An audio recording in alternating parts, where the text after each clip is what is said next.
Hello, in front of me I've got VIVO X60 Pro. Today I'll show you how to change battery sound.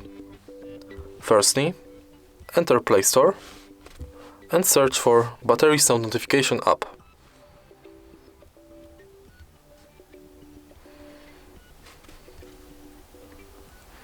Install it.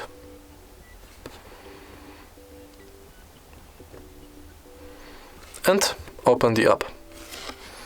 Now tap on plus and choose mode between connected and low battery. Now select sound source .